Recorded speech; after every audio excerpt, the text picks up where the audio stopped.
All right, let's jump right into a pretty powerful thought experiment, one that's going to make us look at our near future in a whole new light.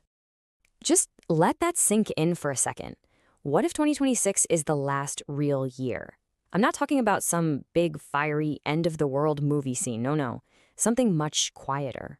What if it's the last year that actually feels, real? See, this whole idea isn't about the end of the planet. It's about the potential end of the world as we know it. It's symbolic. It's this quiet shift in what it even means to be human. And it's driven by the slow loss of things we used to just take for granted. So you've got two ideas here. On one side, you have the loud, obvious end of the earth, right? Disaster, destruction. But on the other side, you have something way more subtle, way more personal. The end of the world we recognize, that's a slow fade. It's a quiet loss of meaning, a gradual disconnect from each other, from ourselves. So why are we even talking about this? Well, this whole thought experiment points to 5 really slow, kind of creepy trends that are happening right now. Let's call them the 5 slow fades. Think of them as the quiet symptoms of a world that might be changing from the inside out. Let's start with the first one, because it's something we all feel every single day. It's the way social media has kind of taken over, how it started to control our lives, a lot of times without us even realizing it's happening. It's a total switch in what motivates us. I mean, are we really pursuing our own goals, things that actually matter to us deep down? Or are we just living for that little dopamine hit from likes, from views, from someone else telling us we're good enough? We end up chasing numbers instead of meaning. We're curating a perfect-looking feed instead of actually building a real life.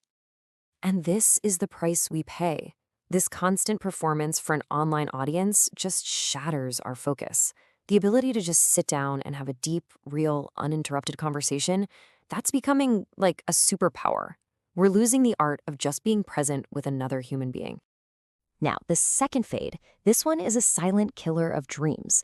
It's our habit of wasting time and putting off our most important goals.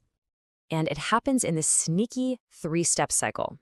It always kicks off with that harmless little thought, I'll get to it next year. But then a really weird thing happens, right?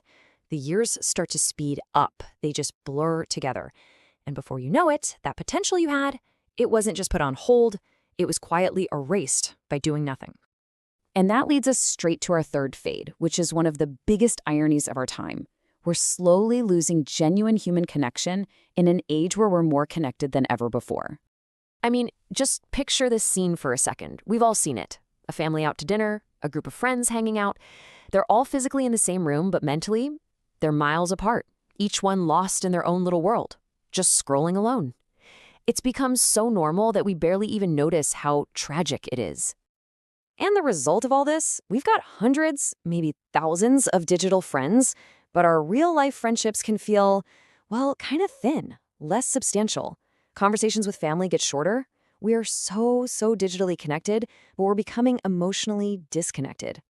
Okay, fade number 4 is all about the absolute tsunami of information we're hit with every day. We are living in an age of constant distraction, and it's leading to a total breakdown of our focus. This chart basically says it all.